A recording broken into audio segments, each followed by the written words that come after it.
Hello दोस्तों, स्वागत है हमारे यूट्यूब चैनल H2 संग्राम में। आप सभी का स्वागत है। तो आज हम लोग बिहार पुलिस संघर्ष बैच का प्रैक्टिस सेट 3 करने वाले हैं, जिसमें कि हम लोग जीके जीएस का 50 ऑब्जेक्टिव क्वेश्चन देखने वाले हैं। जैसा कि आप लोगों को पता है, हम लोगों ने संघर्ष बैच शुरू किया था, जो कि आपका जब तक एग्जाम नहीं होगा डेली एक प्रैक्टिस सेट आपको मिलने वाला है। ठीक है, डेली एक प्रैक्टिस सेट हम लोग करने वाले हैं, जिसमें हम लोग जीके जीएस के 50 ऑब्जेक्टिव क्वेश्चन करते हैं। चलिए शुरू करते हैं बिना किसी देरी के। सभी चीज़ें मैंने आपको पिछले वाले वीडियोज़ में सब कुछ बता दिया कि कैसे आपको अटेम्प्ट करना है, क्या करना है, सब कुछ। ठीक है, यहाँ पे लास्ट में आपको बताना है कि 50 क्वेश्चन में आप लोग कितने क्वेश्चन कर पा रहे हैं। 40 कर पा रहे हैं, 45 कर रहे हैं, कितने कर रहे हैं। ठीक है, आपको 40+ क्वेश्चन का टारगेट बना के रखना है। और एक बच्चे ने कमेंट बॉक्स में पूछा था कि कितना यहाँ पे कट ऑफ जाता है, तो कट ऑफ लगभग 63, यूआर का कट ऑफ 63 से 65 या इससे ज़्यादा जा सकता है। ठीक है, लेकिन आपको टारगेट कितना रखना है, तो 70 से 75 आपको टारगेट रखना है। ठीक है, 75 से प्लस में ही आपको टारगेट रखना है। ठीक है, चलिए शुरू करते हैं हम लोग पहले नंबर क्वेश्चन से। तो पहला नंबर क्वेश्चन है, देखिएगा इसमें थोड़ा सा आज क्वेश्चन बहुत बढ़िया बढ़िया है, तो इसको ध्यान में देखिएगा। ठीक है, तो मौर्य वंश में यहाँ पे बिहार स्पेशल क्वेश्चन भी है इसमें। ठीक है, तो पहले नंबर क्वेश्चन में बोला जाता है कि मौर्य वंश ने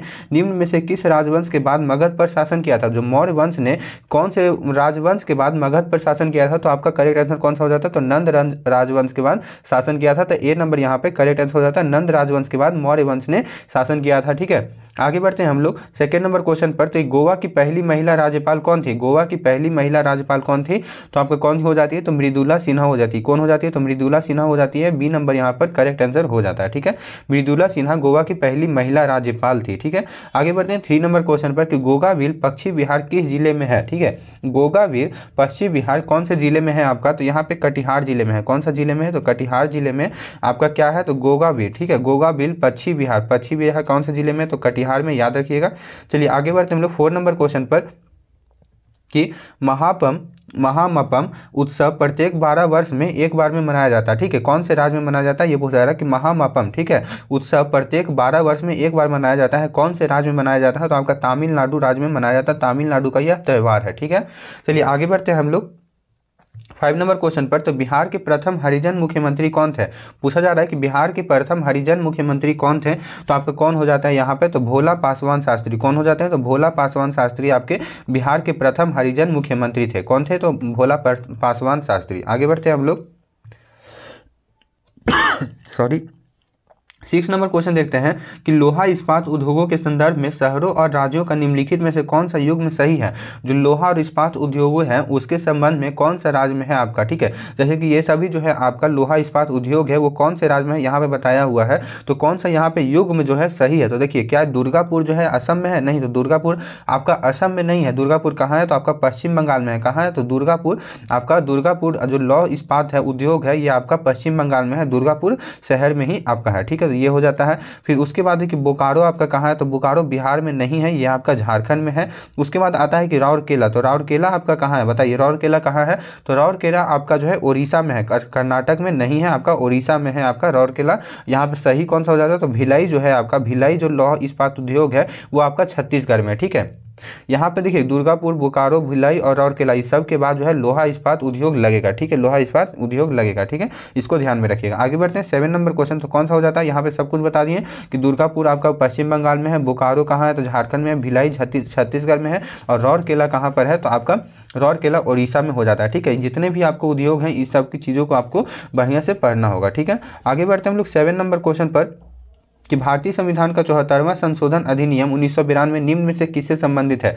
74वां संशोधन अधिनियम 1992 निम्न में से किससे संबंधित है, तो आपका ऑप्शन है कि नगर पालिकाओं से, आपातकालीन प्रावधान से, या नागरिकता से, या मौलिक कर्तव्य से। बताइए किससे संबंधित है, तो आपका नगर पालिकाओं से संबंधित है। किससे संबंधित है, तो नगर पालिकाओं से संबंधित है। 7 का ए नंबर आपका कौन सा, 74वां। ठीक है, 74वां आपका संशोधन अधिनियम 1992 किससे संबंधित है, तो नगर पालिकाओं से संबंधित है। मौलिक कर्तव्य किससे संबंधित है, कौन से संविधान संशोधन से, तो ये आपका हो जाता है 42वां, यहाँ पे 42वां संविधान संशोधन से आपका मौलिक कर्तव्य संबंधित है। 42वां और 86वां। ठीक है, 42वां में ये पहली बार आया था, 86वां में यहाँ पे 11वां मौलिक कर्तव्य आया था। ठीक है, आगे बढ़ते हैं हम लोग 7 नंबर के बाद 8 नंबर क्वेश्चन कि गुजरात के अलावा विवाहित महिलाओं द्वारा की जाने वाली जीविती पूजा मुख्य रूप से किस राज्य या केंद्र शासित प्रदेश में की जाती है। गुजरात के अलावा पूछा जा रहा है कि गुजरात के अलावा विवाहित महिलाओं द्वारा की जाने वाली जीविती पूजा मुख्य रूप से किस राज्य या केंद्र शासित प्रदेश में की जाती है।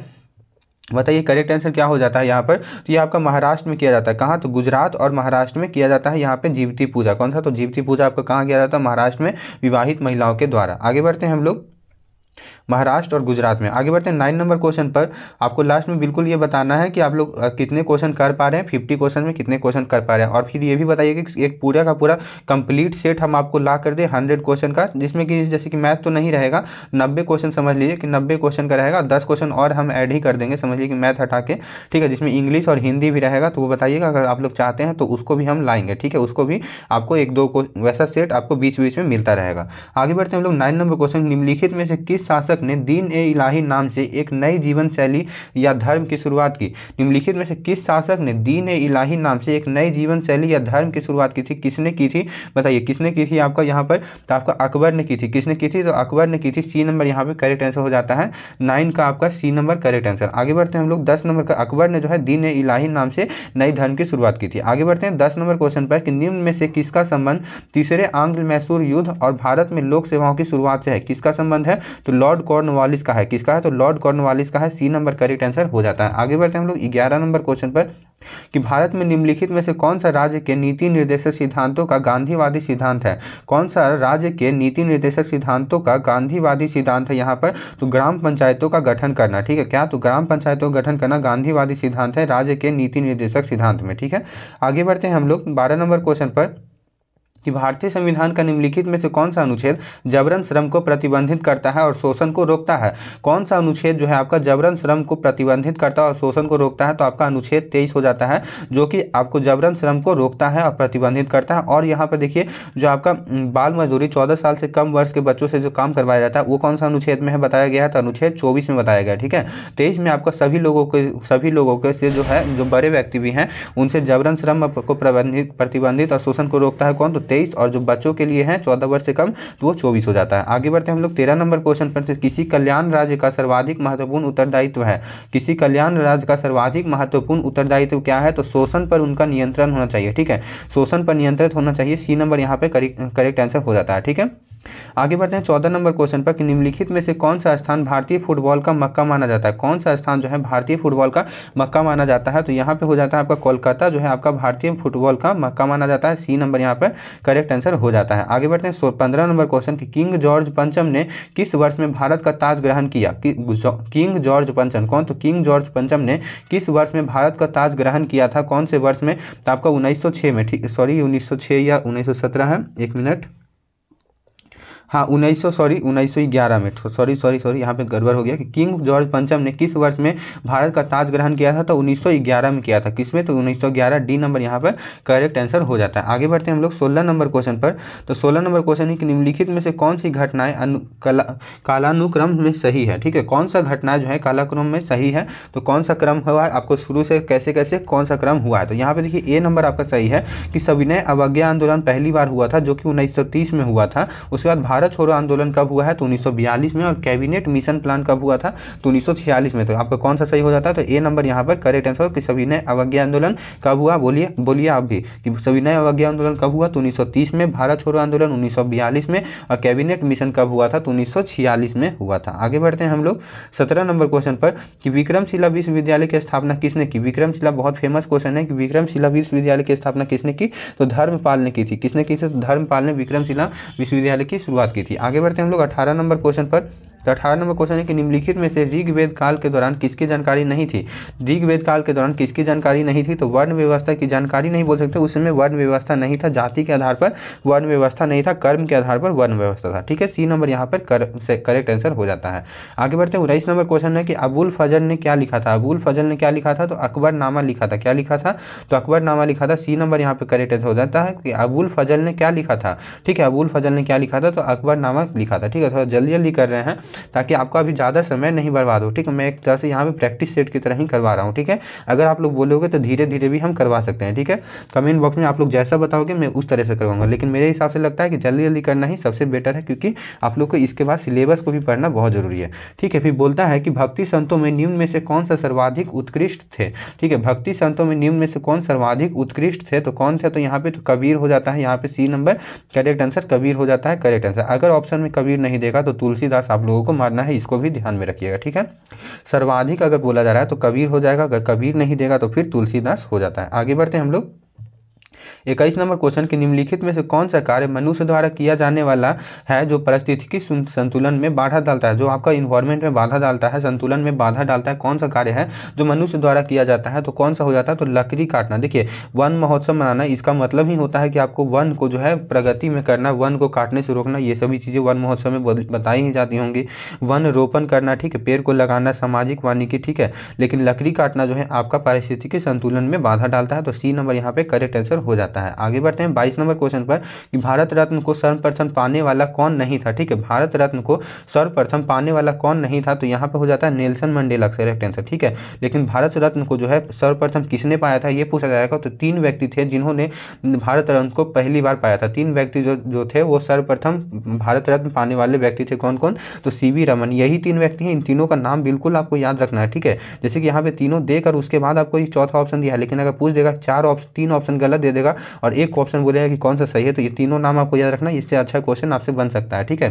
कि सर्वप्रथम भारत रत्न पाने वाले व्यक्ति तीनों हैं, ठीक है, सीवी रमन भी हैं और सी राजगोपालाचारी भी हैं और वी कृष्णमूर्ति भी हैं, ठीक है। आपका तीनों के तीनों हैं यहाँ पर, इसको याद रखिएगा। आगे बढ़ते हैं हम लोग 23 नंबर क्वेश्चन पर कि बिहार एवं उत्तर प्रदेश राज्यों की संयुक्त सिंचाई परियोजना है। बिहार एवं उत्तर प्रदेश राज्यों की संयुक्त सिंचाई परियोजना कौन सी है, तो आपका गंडक परियोजना है। कौन सी है, तो गंडक परियोजना है। डी नंबर यहाँ पे करेक्ट आंसर हो जाता है। आगे देखते हैं हम लोग 24 नंबर क्वेश्चन पे कि भारत और पाकिस्तान के बीच अंतर्राष्ट्रीय सीमा किसके द्वारा सीमांकित की गई है। भारत और पाकिस्तान के बीच अंतर्राष्ट्रीय सीमा किसके बीच सीमांकित की गई है, तो आपका भारत और पाकिस्तान दिया हुआ है ना, तो रेड क्लिफ लाइन के द्वारा, किसके बीच, तो आपका रेड क्लिफ लाइन के द्वारा की गई है। सी नंबर यहाँ पे करेक्ट आंसर हो जाता है, ठीक है। डुरंड लाइन आपका पाकिस्तान और अफगानिस्तान के बीच है और मैकमोहन लाइन लगभग शायद चाइना और भारत के बीच में है लगभग, ठीक है। थोड़ा सा याद नहीं है इसको देख लीजिए कि मैकमोहन लाइन आपका कहाँ है, तो चाइना और भारत के बीच में होना चाहिए। रेड क्लिफ लाइन आपका भारत और पाकिस्तान है और डुरंड लाइन जो है आपका पाकिस्तान और अफगानिस्तान के बीच में है। आगे बढ़ते हैं हम लोग कि राष्ट्रीय पोषण संस्थान एक अनुसंधान संस्थान है जो किस राज्य में स्थित है, ठीक है। राष्ट्रीय पोषण संस्थान एक अनुसंधान संस्थान है जो कि किस राज्य में स्थित है, तो आपका यहाँ पे आंध्र प्रदेश राज्य में। कौन से राज्य में, तो आंध्र प्रदेश राज्य में। ए नंबर करेक्ट आंसर हो जाता है। आगे देखते हैं हम लोग 26 नंबर क्वेश्चन कि भारत में पनडुब्बी में जल यात्रा करने वाले पहले राष्ट्रपति कौन थे। भारत में पनडुब्बी में जल यात्रा करने वाले पहले राष्ट्रपति कौन थे, तो डॉक्टर APJ अब्दुल कलाम यहाँ पे करेक्ट आंसर हो जाता है, ठीक है। पहले राष्ट्रपति पूछा जा रहा है कि पनडुब्बी में जल यात्रा करने वाले पहले राष्ट्रपति तो doctor APJ Abdul Kalam. B number यहाँ पे करेक्ट आंसर हो जाता है। 27 नंबर क्वेश्चन है कि माइका खान कहाँ पाया जाता है। माइका खान कहाँ पाया जाता है, तो आपका कोडरमा में पाया जाता है। कहाँ पाया जाता है, तो कोडरमा में पाया जाता है। कोडरमा कहाँ है, तो झारखंड में है, ठीक है। कोडरमा कहाँ है, तो झारखंड में है। माइका खान कहाँ पाया जाता है, राज्य अगर पूछ देगा तो झारखंड हो जाएगा, अगर शहर पूछ देगा तो कोडरमा में पाया जाता है, ठीक है। आगे बढ़ते हैं हम लोग 28 नंबर क्वेश्चन पर कि एनी बेसेंट मूलतः कहाँ की नागरिक थी। एनी बेसेंट कहाँ की नागरिक थी, तो ब्रिटिश की नागरिक थी, ठीक है।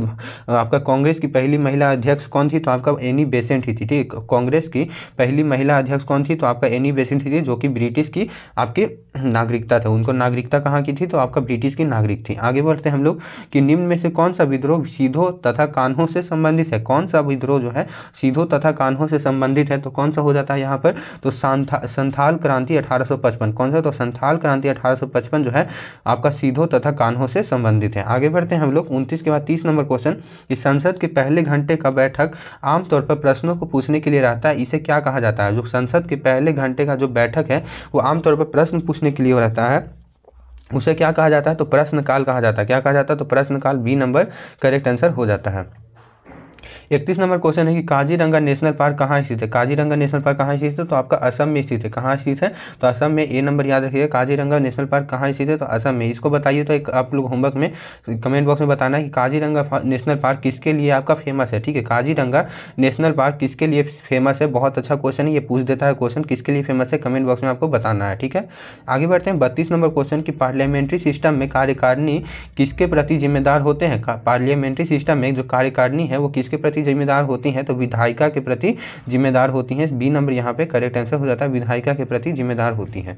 आगे है 33 नंबर क्वेश्चन कि वह कौन सा विख्यात दक्षिणी हिंदू राजा था जिसने बंगाल की खाड़ी को पार कर सुमात्रा, जावा और मलेशिया में कई राज्यों पर विजय प्राप्त की, ठीक है। कौन सा हो जाता है यहाँ पे, तो राजेंद्र चोल वन हो जाता है, ठीक है। राजेंद्र चोल वन।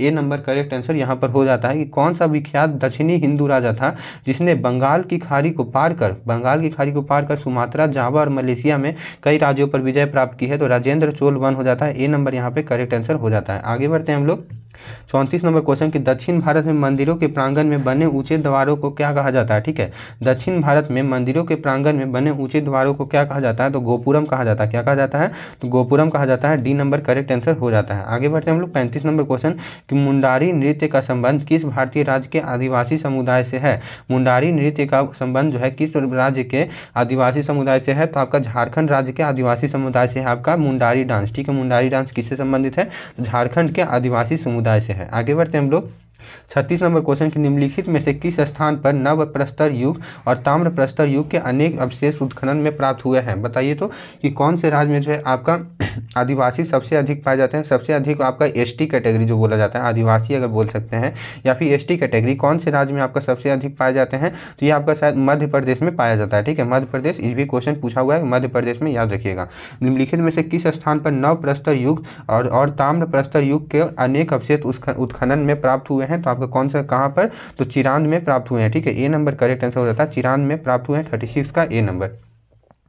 आगे बढ़ते हैं 37 नंबर क्वेश्चन कि अजमेर का नाम सूफी संत डैश के साथ जुड़ा हुआ है। अजमेर का नाम कौन से सूफी संत के साथ जुड़ा हुआ है। ठीक है, तो कौन सा हो जाता है यहाँ पे 37 का, तो ये आपका मोइनुद्दीन चिश्ती। कौन, तो मोइनुद्दीन चिश्ती आपका बी नंबर करेक्ट आंसर हो जाता है। मोइनुद्दीन चिश्ती के साथ सूफी संत का नाम जुड़ा हुआ है। अजमेर का नाम सूफी संत मोइनुद्दीन, नाम अजीब है, मोइनुद्दीन चिश्ती के साथ जुड़ा हुआ है, इसको ध्यान में रखिएगा। ठीक है, आगे बढ़ते हैं 38 नंबर क्वेश्चन निम्नलिखित में से किन्हें भारत में सफ़ेद क्रांति का जनक कहा जाता है। किन्हें सफ़ेद क्रांति का जनक कहा जाता है, बताइए। बहुत अच्छा क्वेश्चन है। हरित क्रांति का तो आपका एम एस स्वामीनाथन हो जाता है, लेकिन आपका सफ़ेद क्रांति कौन है, तो वी कुरियन हो जाते हैं। कौन, तो वी कुरियन आपका सफ़ेद क्रांति के जनक है। किसको कहा जाता है, तो सफ़ेद क्रांति के जनक वी कुरियन को कहा जाता है। आगे बढ़ते हैं 39 नंबर क्वेश्चन निम्नलिखित में से कौन सा सबसे चमकदार ग्रह है। निम्नलिखित में से कौन सा सबसे चमकदार ग्रह है, तो आपका शुक्र हो जाता है। कि सबसे चमकदार ग्रह कौन सा है, कि शुक्र हो जाता है। यहाँ पे करेक्ट है, बच्चे कंफ्यूज हो जाते हैं बुध और शुक्र में। चलिए इसको भी क्लियर अभी आपको कर देते हैं। अगर पूछेगा कि सबसे गर्म ग्रह कौन सा है, तो बताइए सबसे गर्म ग्रह कौन सा हो सकता है, तो आप लोग बोलिए जैसे कि ये सूरज है, तो सूरज के सबसे पहले बुध है, फिर उसके बाद शुक्र है, तो बोलिए कि बुध सबसे पास में है, तो सबसे गर्म भी यही होगा, सबसे चमकीला भी यही होगा, लेकिन गलत है। सबसे गर्म ग्रह भी बोला जाएगा तो शुक्र हो जाता है, और सबसे चमकीला ग्रह भी कौन सा हो जाता है, तो आपका शुक्र ही हो जाता है। क्योंकि यहाँ पर जो है इसमें जो है आपका कार्बन डाइऑक्साइड इतना ज़्यादा मात्रा में कि जितना भी हीट अंदर जाता है वो आपका बाहर आ ही नहीं पाता है। इसके कारण यहाँ पे जो है प्रेशर कुकर के जैसी आपका स्थिति बनी हुई रहती है, जिसके कारण सबसे गर्म ग्रह होते हैं, और इसी के कारण भी ये जो है सबसे चमकीला ग्रह हो जाता है। ठीक है, तो शुक्र हो जाता है। यहाँ पे कार्बन डाइऑक्साइड की अधिकता होती है, जिसके कारण जैसे कि अगर यहाँ पे पूछा जाए पृथ्वी पर जो है जैसे कि इतना गर्मी क्यों पड़ रहा है, क्योंकि कार्बन डाइऑक्साइड का आपका यहाँ पे अगर कार्बन डाइऑक्साइड का यहाँ पे बढ़ोतरी हो रहा है। ग्लोबल वार्मिंग किसके कारण होता है, कार्बन डाइऑक्साइड के कारण होता है। ठीक है, तो इसी के कारण गर्मी सबसे ज़्यादा पड़ रहा है। ठीक है, तो शुक्र ग्रह पर सबसे बहुत ज़्यादा कार्बन डाइऑक्साइड है, इसीलिए वहाँ पे चमकदार ग्रह भी बोल सकते हैं और सबसे गर्म ग्रह भी बोल सकते हैं। चलिए 39 नंबर क्वेश्चन है के बाद 40 नंबर क्वेश्चन सबसे धीमा ग्रह अगर पूछा जाए तो शुक्र ही होता है। ठीक है, सबसे धीमे आपका रोटेशन करने वाला राज्य कौन सा है आपका ग्रह, तो यहाँ पे शुक्र हो जाता है। परिक्रमण होता है, घूर्णन होता है, तो घूर्णन सबसे स्लो कौन सा करता है, तो शुक्र करता है। ठीक है, इसको भी ध्यान में रखिएगा। 40 नंबर क्वेश्चन है कि सरकार के विभिन्न विभागों के क्रियाकलापों को अनुमोदन कौन करता है। सरकार के विभिन्न विभागों के क्रियाकलापों का अनुमोदन कौन करता है, तो आपका संसद करता है। कौन करता है, तो संसद करता है। डी नंबर यहाँ पे करेक्ट आंसर हो जाता है। संसद को जो है सरकार के विभिन्न विभागों के क्रियाकलापों का अनुमोदन करता है।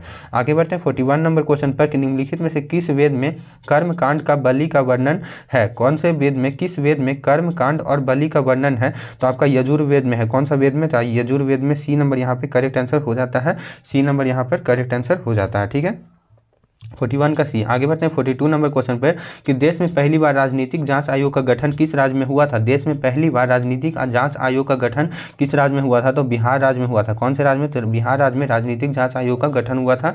ठीक है, यहाँ पे बी नंबर करेक्ट आंसर हो जाता है। ठीक है, चलिए आगे बढ़ते हैं 43 नंबर क्वेश्चन पर। चैनल पर नए होंगे तो सब्सक्राइब जरूर कर लीजिएगा आप लोग। ठीक है, सब्सक्राइब जरूर कर लीजिए, सब्सक्राइब नहीं करते हैं। डेली आपको यहाँ पे क्लास मिलने वाला है। ठीक है, डेली प्रैक्टिस सेट आपको मिलने वाला, और एनटीपीसी बच्चों वाले के लिए थोड़ा सा सॉरी है कि अभी उन लोगों का क्लास नहीं बोल रहा है, कल से जो है ट्राई करते हैं कि 2 क्लास आप लोगों को बिल्कुल देने का प्रयास करेंगे, ठीक है। कल से 2 क्लास आप लोगों को देने का प्रयास करेंगे। एक एनटीपीसी ग्रुप डी और एएलपी साथ में ही आएगा, एएलपी एनटीपीसी और ग्रुप डी, और ये सभी का एक साथ आएगा एक ही वीडियो में सारा। जैसे कि जीके जीएस जो होता है और साइंस होता है वो सेम ही रहता है ये तीनों एग्जाम में। तो जैसे कि रेलवे के सभी एग्जाम्स में सेम ही टाइप से क्वेश्चन रहता है, बस लेवल का थोड़ा बहुत फर्क रहता है, लेकिन आपका सब कवर हो जाएगा, ठीक है। और बिहार पुलिस वाले बच्चों का यहाँ पर तो कराया ही जा रहा है, ठीक है। टाइमिंग मैं आपको कल पक्का बता दूंगा कि कितना बजे का टाइमिंग रहेगा, ठीक है। तो लगभग बिहार पुलिस का बताइएगा कि 7 बजे रखें कि 8 बजे रखें, इसको आप लोगों को बता देना चाहिए। अगर बिहार पुलिस का 7 बजे रहेगा तो 8 बजे जो है आपका ये एलपी वाले बच्चों का, आपका ग्रुप डी वाले बच्चों का हो जाएगा, ठीक है। अगर 8 बजे आप लोग बोलते हैं तो 7 बजे उन लोगों का हो जाएगा, ठीक है। तो विश्व की सबसे बड़ी झील कौन सी है, यहाँ पर हमारा 43 नंबर क्वेश्चन है कि विश्व की सबसे बड़ी झील। बहुत ईजी क्वेश्चन, बहुत फेमस क्वेश्चन। तो कौन सा हो जाता है, तो कैस्पियन सागर विश्व की सबसे बड़ी झील है। कौन सी, तो कैस्पियन सागर विश्व की सबसे बड़ी झील है। अगर भारत में सबसे बड़ी झील पूछा जाएगा तो आपका खारे पानी की सबसे बड़ी झील अगर भारत में पूछा जाएगा तो चिल्का झील हो जाता है। भारत में सबसे बड़ी झील चिल्का झील हो जाती है खारे पानी की, ठीक है। मीठे पानी की सबसे बड़ी झील तो वूलर झील होता है। क्रेटर झील किसको बोलते हैं, भारत में क्रेटर झील किसका नाम क्या है, तो लोनार झील है। क्रेटर झील कैसे बनता है, तो क्रेटर झील आपका क्या कहते हैं, आपका उल्का पिंड गिरता है ना पृथ्वी पर, उल्का पिंड गिरने के कारण क्रेटर झील का निर्माण हुआ। क्रेटर झील उसको कहते हैं, ठीक है। क्रेटर जहाँ पे उल्का पिंड गिरता है उसको क्रेटर बोलते हैं, और उस क्रेटर के कारण जो है वहाँ पे झील टाइप से बन गया है, और झील के कारण उसका नाम क्या रखा गया है, तो लोनार झील रखा गया है, ठीक है। और जैसे कि यहाँ पे गिरा तो ये तो आपका क्रेटर बन गया, इसको आपको जो है यहाँ पर ये लोनार झील हो गया। अगर दूसरा जगह भी गिरेगा ना कहीं पर तो ये आपका क्रेटर इसको कहेंगे, लेकिन इसका नाम कुछ और रखा जाएगा। जैसे इसको लोनार कहें तो इसको कुछ और नाम रखा जाएगा, इस तरह से होता है, ठीक है। तो डुरंड लाइन किन देशों के संयुक्त सीमा रेखा है, ठीक है। डुरंड लाइन जो बताया था मैंने अभी थोड़ा देर पहले आपको कि डुरंड लाइन किन देशों की संयुक्त सीमा रेखा है, तो आपका पाकिस्तान और अफगानिस्तान। कौन सा, तो पाकिस्तान और अफगानिस्तान। डी नंबर यहाँ पर करेक्ट आंसर हो जाता है 44 का डी नंबर। पाकिस्तान और अफगानिस्तान के बीच की रेखा क्या कहते हैं, तो आपका डुरंड लाइन कहते हैं, ठीक है। आगे बढ़ते हैं 45 नंबर क्वेश्चन कि मानव विकास के संगठक कौन है। मानव विकास के संगठक कौन है, तो आपका यहाँ पे बताइए मानव विकास के संगठक कौन है, तो ये आपका हो जाता है उपयोग सभी, ठीक है। दीर्घ एवं स्वस्थ जीवन, शिक्षा, उपभोग तथा जीवन दशा, ये तीनों चीज़ें जो है आपका मानव विकास के संगठक है, ठीक है। तो डी नंबर यहाँ पे करेक्ट आंसर हो जाता है। आगे देखते हैं 46 नंबर क्वेश्चन कि बिहार प्रांत के आरा से प्राप्त देव बरनाक का लेख तथा शाहपुर एवं मंदर से प्राप्त लेखों में किसके बारे में जानकारी मिलती है। बोला जाए कि बिहार प्रांत के आरा से प्राप्त देव बरनाक का लेख तथा शाहपुर एवं मंदर से प्राप्त लेखों में किसके बारे में जानकारी मिलती है, तो ये आपको किसके बारे में मिलती है, तो परवर्ती गुप्त वंश के बारे में। किसका, तो परवर्ती गुप्त वंश के बारे में जानकारी मिलती है। डी नंबर यहाँ पे करेक्ट आंसर हो जाता है। आगे बढ़ते हैं हम लोग 47 नंबर क्वेश्चन कि बिहार के मनेर में स्थित शाह दौलत का मकबरा किसने बनवाया था। बिहार के मनेर में स्थित शाह दौलत का मकबरा किसने बनवाया था आपका, तो किसने बनवाया था, तो इब्राहिम खां काकर ने बनाया था। किसने, तो इब्राहिम खां काकर ने। ए नंबर यहाँ पे करेक्ट आंसर हो जाता है, इब्राहिम खां ने बनवाया था। आपका बिहार के मनेर में स्थित, कहाँ स्थित है, तो मनेर में स्थित है बिहार के शाह दौलत का मकबरा, ठीक है। शाह दौलत का मकबरा स्थित है कहाँ, तो इब्राहिम खां काकर ने बनवाया था आपका बिहार के मनेर में, ठीक है। आगे बढ़ते हैं हम लोग 48 नंबर क्वेश्चन, 48 नंबर क्वेश्चन कि निम्नलिखित में से किस भारतीय को रॉबर्ट क्लाइव ने बिहार का नायब दीवान नियुक्त किया था। बताइए किस भारतीय को रॉबर्ट क्लाइव ने बिहार का नायब दीवान नियुक्त किया था, तो कौन हो जाता है यहाँ पे, तो राजा सिताब राय। उसको तो राजा सिताब राय को नियुक्त किया था। डी नंबर यहाँ पे करेक्ट आंसर हो जाता है। चलिए 49 नंबर क्वेश्चन है कि कोरापुट जिले में पंचत माली भंडार निम्नलिखित में से किस खनिज के भंडार है। कोरापुट जिले में पंचत माली भंडार निम्नलिखित में से किस खनिज के भंडार है, तो आपका बॉक्साइट खनिज के। कौन सा खनिज, तो बॉक्साइट खनिज के भंडार है। डी नंबर करेक्ट आंसर हो जाता है, ठीक है। चलिए 50 नंबर क्वेश्चन है कि लॉर्ड रिपन द्वारा हंटर कमीशन की नियुक्ति किस वर्ष में की गई थी। लॉर्ड रिपन के द्वारा हंटर कमीशन की नियुक्ति किस वर्ष में की गई थी, बताइए किस वर्ष में की गई थी। हंटर कमीशन की नियुक्ति किसके द्वारा की गई थी, तो आपका लॉर्ड रिपन के द्वारा की गई थी। इसको भी ध्यान में रखिएगा। तो 1882 में नियुक्ति की गई थी आपका लॉर्ड रिपन द्वारा। हंटर कमीशन की नियुक्ति कब हुई थी, तो 1882 में आया था हंटर कमीशन, ठीक है। डी नंबर यहाँ पे करेक्ट आंसर हो जाता है। चलिए 51 नंबर क्वेश्चन, ये आपका होमवर्क के लिए, ठीक है। होमवर्क के लिए एक और होमवर्क आप लोगों को दिए थे कि काजीरंगा नेशनल पार्क किसके लिए प्रसिद्ध है, इसको भी आपको कमेंट बॉक्स में बताना है। और बिहार में दियारा भूमि को क्या कहा जाता है, इसको आपको बताना है। ऑप्शन आपके पास यहाँ पे दिया हुआ है, ठीक है।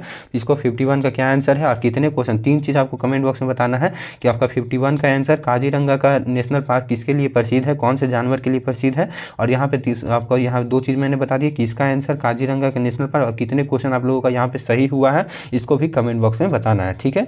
चलिए मिलते हैं हम लोग अब नेक्स्ट क्लास में। 51 क्वेश्चन हो गया, डेली आप लोगों को यहाँ पे क्लास मिलने वाला, तो सब्सक्राइब जरूर कर लीजिएगा, ठीक है। और अच्छा लगा हो वीडियो तो आप लोग चैनल को लाइक करिएगा, जरूर करिएगा, ठीक है। दोस्तों के पास भी शेयर करिएगा, ठीक है। वीडियो को लाइक जरूर करिएगा।